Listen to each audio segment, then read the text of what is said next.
Hello, Cleaning Nation. So good to be with you once again. Welcome to the place that you will find everything you need to get the cleaning company that you've always wanted. If you'd like to be a guest on the show, if you've got questions for me or want to hire me to speak at your next event, all of these things can be had through our producer, Natalie, and you can email her at nat@growmycleaningcompany.com or give us a call, 480-648-5149. We love hearing from you, Cleaning Nation. Today, we are chatting with Matteo Spadafora, owner of Maids Santa Monica and Maids Los Angeles. They offer both residential and commercial cleaning. If you want to reach out to Matteo and his team, you can get a hold of them at www.maidssantamonica.com, Maids plural, not maid, Maids plural, Maidssantamonica.com or MaidslOsAngeles.com. Matteo, welcome to the show. Hi, Mike. How are you?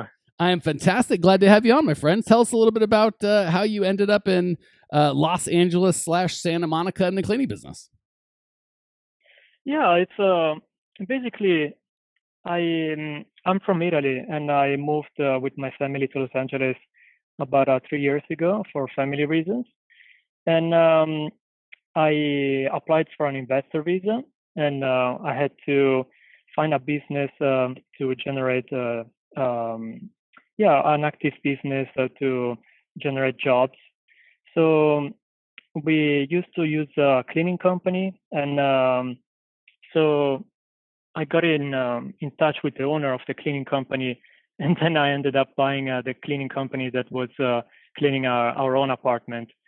And so that's how I got involved with the cleaning. And ever since, I've been extremely busy, and I'm very happy about this decision. Fantastic. Well, welcome to Cleaning Nation. You are in a fantastic business, and that's really awesome to hear that you've only been here 3 years and you're already having such success in the cleaning business. Yeah, thank you very much, Mike. All right, my pleasure. So you said you moved over here with your wife and your kids? We don't have kids yet, but we're practicing we just got a puppy. I like that. So, start easy. Well, depending on the puppy, they can be harder than kids, man. Yes. Yeah, you can put diapers on babies, but you try to put one on a puppy, and all of a sudden the animal safety people come after you. So yeah, it doesn't work. I've not tried it, but I've got a mental picture in my mind. It's not good. So, gosh, if you've been here 3 years, kind of give us a little bit about where your business started and kind of what's happening in the time that you've been here. Your story is fascinating. Yeah. So basically, I purchased a company, Maids Los Angeles. It was in business since 2009, and then I joined the company, as I said, 2 years ago. And then, I purchased the company, and then I got involved more and more, especially since January 1st of this year, because before I was also working part-time for another company. So the business really took over when I really got involved this year. That is a very common occurrence. Guys or gals go part-time, and I don't want to say they struggle, and not magically, but when you're able to go full-time, it has a huge difference. So congratulations on that. Does your wife work with you? Does she stay home? Does she do something different? She initially tried to get involved and help me. She saw me very busy, so she wanted to help out. But then she didn't really like it, and she's not really an office person. So then I ended up hiring an assistant for the office, and she's a creative person. She's a singer, and so she does something else. So I'm involved pretty much on my own. I have we have now 20 employees. And the business grew 200% this year, and it's projected to grow as well another 200% for 2017 with the new marketing strategies that I have in the pipeline. Good for you, my friend. And I got to tell you, if I let you come on this show and you say that you've grown 200% in the last year, and I didn't ask you what did you do, Cleaning Nation would kill me. So before we move on to how I can help you, what did you do that's had such success for you that maybe our listeners can get some value out of? So I tested pretty much everything. I analyzed which marketing campaign had the highest return on investment, and then I stick with it. So whatever was, so I tried everything, and then whatever was working, I invested heavily on that marketing tool. So I tried Yelp, Home Advisor, Angie's List, SEO services with 3 different companies, Google AdWords, first with an agency, and then I did it myself. I I had a new website designed to gain more exposure online. I tried customer relationship management with 2 different companies, Yellow Pages, also the publication of the Yellow Pages, BOMA, the publication with a full color page ad on BOMA for commercial services. And then I got involved with 2 different associations, the Association of Residential Cleaning Services International and the Association of Janitorial Services. And I got also certificates with these associations of green cleaning, carpet cleaning, and customer service that I'm displaying on our website. I tried flyers, magnets with the company logo. I tried referral programs, review incentives, other promotional material. I wrapped the company van with the company logo and phone number. I tried. I shot a video that I'm displaying on Yelp, and I'm now trying to get into new joint ventures with other companies that they serve related services, whereby they like painters when they after they see a customer, they leave our coupon. So somehow related to our business, and we advertise their services as well. So I'm getting into new joint ventures at the moment. Gosh, So I try to. Let me unpack that for a minute, because you said a bunch of stuff, but there's 2 or 3 points that I want to make sure that Cleaning Nation doesn't miss. First of all, we've talked about joint ventures repeatedly on the show, so I love in exactly the way that you do it. You find someone that serves your exact customer but sells them a different product, and you promote your services to their audience and their services to your audience, and it is a very mutually beneficial relationship. So I love that you're actually doing that. I'll try and see if I can find 1 or 2 of the episodes where we talk about that, link to it on this show so you guys can access that. I love that you're part of BOMA and ARCSI, and what was the other ARCSI's Arizona Residential Cleaners Association International. Put links to that up. And the big thing that I want to point out is so many people I work with were like, oh, I tried Yelp and it didn't work, or I tried AdWords and it didn't work. And you named, gosh, I didn't count, but it felt like about a dozen different things. And I'm guessing most of them, the first time you tried them, didn't work. They cost you money, and you put in $1 and you got back nothing or 30 cents. And some of them, or many of them, you were able to test and improve, and now I would imagine making money on multiple. So I just love your attitude of, so many people are like, oh, I tried advertising, it didn't work, so I'll just never grow my company, and they're stuck where they're at because, quote unquote, they tried it. I love that none of us likes losing money or kind of doing things that are risky or scary outside of our comfort zone. But if you're going to build a business, that's what it takes. You can't just try one thing and hope it works the first time out of the chute, because it doesn't. So I just want to encourage you that I love what you're saying. A lot of the things you're saying are what I coach on. So congratulations on A, all the hard work, B, the success that you've had, and C, just doing what it takes, even if it's maybe a little scary, to get the results that you want, my friend. Thank you. I also forgot to mention the Better Business Bureau. So we're also rated A+ with the Better Business Bureau, and it gave us also some exposure. And but especially what really works is to get reviews. Reviews are everything. Really, I saw the biggest results once we grew a number of reviews online. When I purchased the company, we didn't have not even 1 review online. So I had to build a reputation from zero. And now customers, they call us and they already trust us. They are more confident when they book the jobs with us. And this is because they read online our reviews, and they see other customers. They tried us and they're happy, satisfied with the service, and it really works. When I Reviews are very important. I would say you're doing more than reviews, because what you're really doing is creating an online presence and putting a lot of tools in your belt. So not to disagree with the reviews. I know that those can have a tremendous amount of impact, but I just want to say, again, it's a cleaning nation. I don't want them to be like, oh, I'll just go get a bunch of reviews and that'll do everything. It certainly is not going to hurt you, and it's definitely going to help you to some degree. But listen to what Matteo said. He said, we're with the Better Business Bureau. So it's not just that they go to his website, because you know how people aren't just going to your website, right? They're Googling you, and they're kind of checking out what the universe has to say about you, not just Google. So Matteo says, well, we're A+ with the Better Business Bureau. So guess what? When you Google his name, the Better Business Bureau, they're probably going to come up with his name and an A+ rating.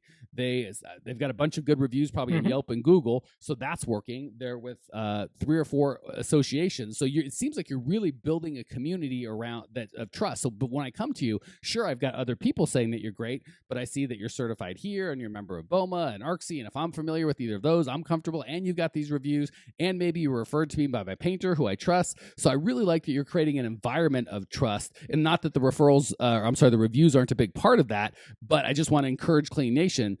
They really are a part. Like, no, please notice that Matteo's doing 3 or 4 things, giving lots of cues to prospective customers to that he's a trustworthy guy. This would be another one, right? We're obviously going to put this up here. So I promise you, in a couple weeks, when you Google his company, it's going to come up with him being on here and him sharing with all the good stuff that he's doing. And so I love that you're really creating an impact in your community from a lot of different directions, right? From associations, from the Better Business Bureaus, from reviews, from being on this podcast. You're putting together lots and lots of things. So no matter where I look, I'm going to get somebody telling joint ventures. Somebody's going to be saying, oh yeah, you can trust those guys. Maids Los Angeles, good people. Nice job, Matteo. I love that. Thank you, Mike. All right. Well, gosh, you have been doing a fantastic job of bringing value to my audience. So thank you for that. Let me see if I can return the favor, man. What's going on in your world that I can help you with today? Yeah, so I would like to know how to franchise my company. Fantastic question. I nearly positive. Gosh, every time we do an episode, I'm like, well, that's it. We've done almost 200 now. We're going to have covered everything. And then some genius like Matteo comes up and is like, nope, I've got a new question that you haven't talked about. So let's dive into that. First and foremost, not just for you, Matteo, but for the audience, there are a couple main ways that you can franchise. In the cleaning business, I'd say the dominant way is where you go get the clients, and then instead of hiring W-2 employees, you would sell franchises. And say you've got $1,000 a month commercial account. And this, I've only seen this done, not that it hasn't been done otherwise. I've only seen it done in commercial, but I guess you could try it in residential. So for this way, I've only seen it in commercial. So that would be you go get all the clients, you do the billing, and then you give them 80%, right? So you've got $1,000 deal. They do all the work. You bill the client, you get the client, you service client, make sure they're happy.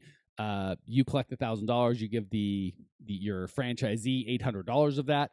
And that's the relationship. So that's common in the cleaning business. Outside of the cleaning business, and this happens in the cleaning business as well, but when non-cleaning business people hear franchisees, it's a little different.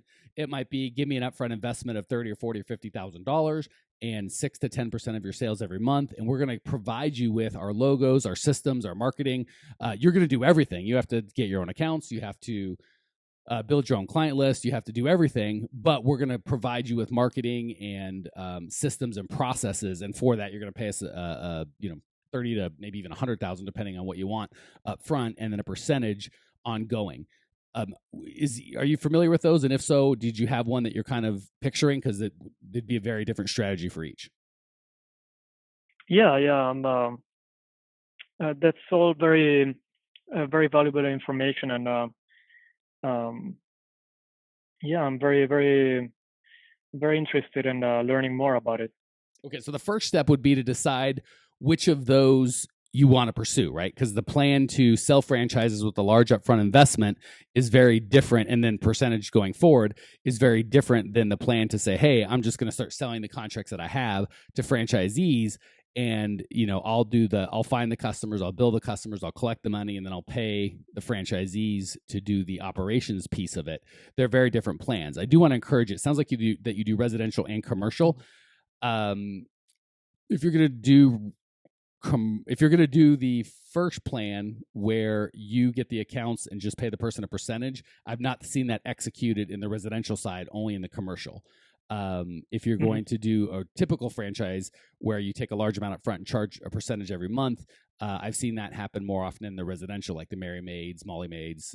We had 2 maids and a mop on our show, that kind of a thing. So first and foremost, I'd probably figure out which of those you wanted to pursue. Second, I don't know that I try to do commercial and residential. Are you right now 50-50? Are you kind of the bulk of you, sounds like by the name, it sounds like the bulk of what you do is residential. Do you do a lot of commercial, or tell me a little about that? We do. We actually clean a lot of offices. We do restaurant cleaning as well. And so we do all like the first cleaning to pass inspection before they open the restaurant, or when they're or like a spring cleaning. And then we clean a lot of shops. We have cleaned the shops on Rodeo Drive, the famous shopping street in Beverly Hills. And but yeah, the bulk is I would say residential, and I'm more towards something like Molly Maids or the Maids. But yeah, we do also a lot of commercial services like floor buffing, stripping, polishing, commercial window cleaning, and commercial carpet cleaning. So this is really a big chunk of our business as well. Okay, so I definitely would not, and again, I don't coach either in private or on the podcast. I'm not a huge fan of commercial residential just because they're, believe it or not, very different businesses. Sounds like they're the same. I clean things and we get paid. How are they different?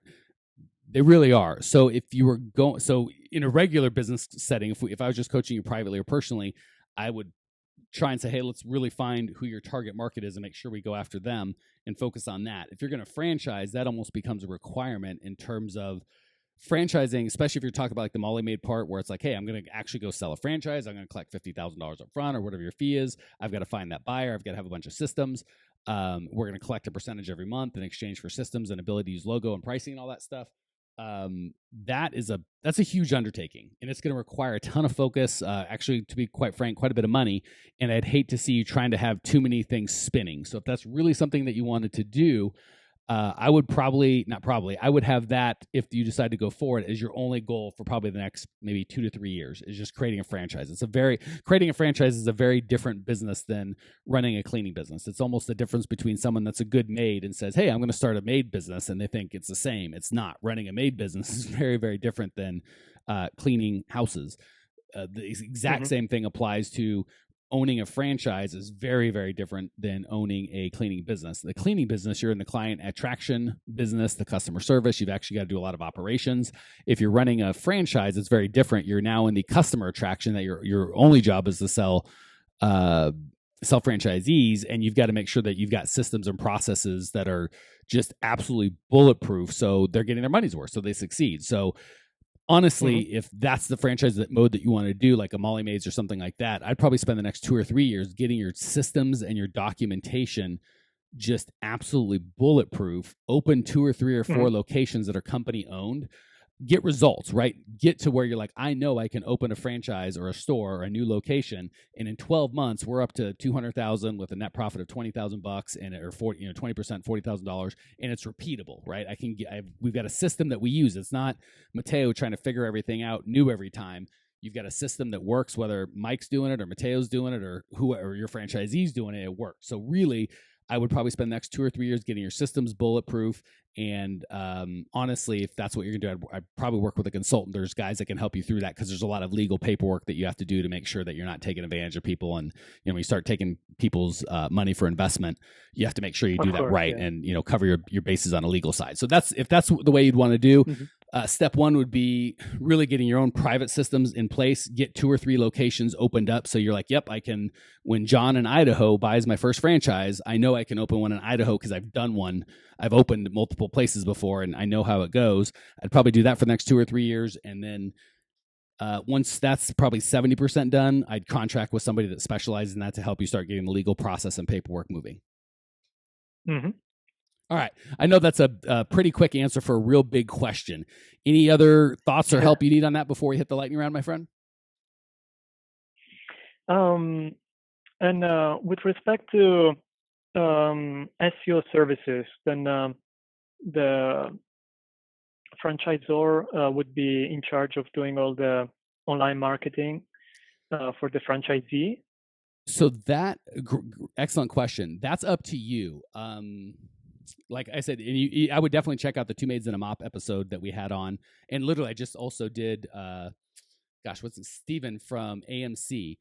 He literally just released, I think today, he's got 750 franchisees all over Australia and New Zealand. I would listen to that, and I'll put links in here, Clean Nation, so you've got it. I'm just telling Matteo, I would listen to that one, and then the Two Maids and a Mop is here in the States. I think he's only got 30 or 40 franchisees, but they've been growing like gangbusters, and their franchisees are killing it. I'm actually speaking at their event MaidCon this summer, and I'm so excited to meet those guys. So I would probably listen to those two. They both and the thing is, the Steven, the guy in Australia, is the first one that we've been talking about, the first business thing where they just do commercial. He gets the contracts for his people, he collects the money, and the people do the work and he pays them.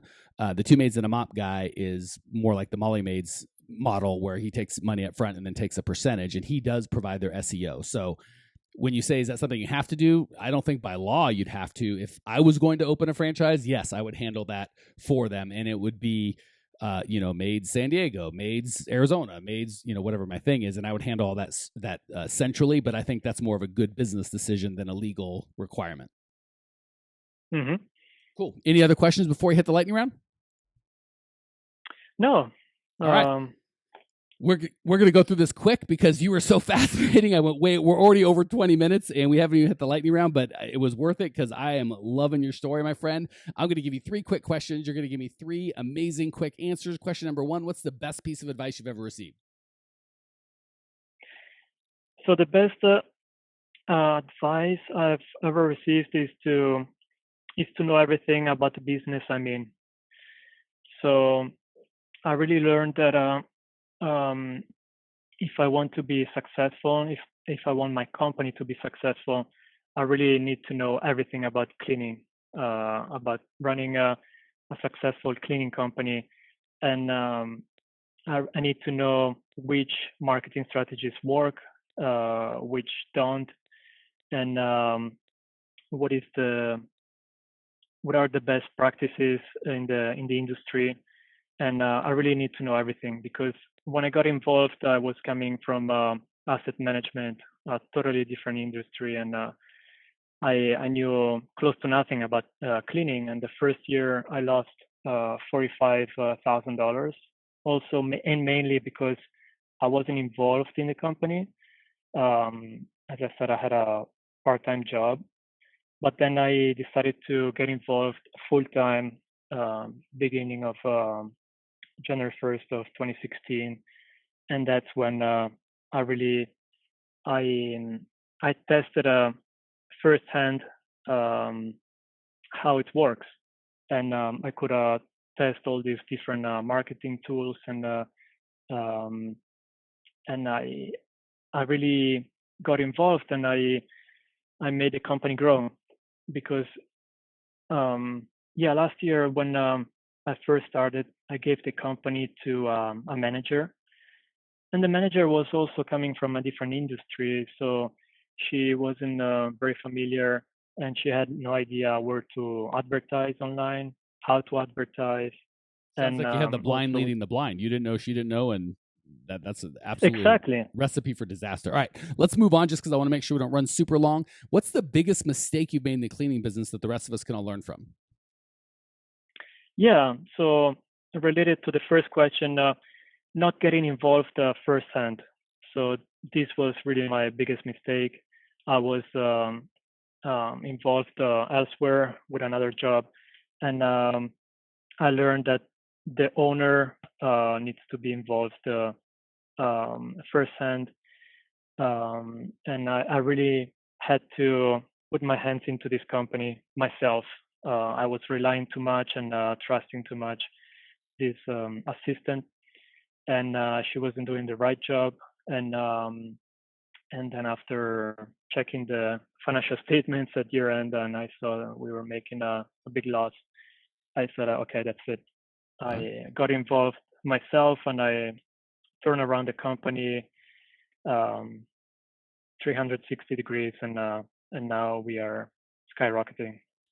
Great point and great job identifying that and doing what it takes to fix it. Last question. What's one idea that Cleaning Nation can put into practice right away? Something simple and easy they can do today before their head hits the pillow that can improve their business or their lives?